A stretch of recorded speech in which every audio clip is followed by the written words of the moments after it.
In front of me is ACER Iconia, tap P11, and today I would like to show you how you can turn on or off app notifications.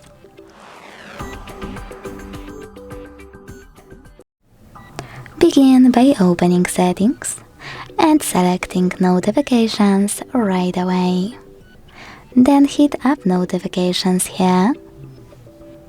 Select Most Recent and tap on one of those sorting options, like Most Frequent. Following that, you can use those switchers on the right to disable all notifications from your apps. If you wish to switch them back on, hit the same No Gray switches.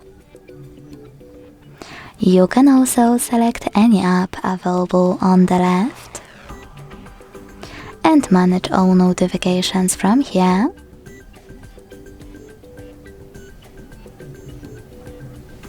Or disable them completely thanks to this switcher at the top. Thanks so much for watching. If you enjoyed this video, don't forget to leave a like, comment and subscribe. Bye!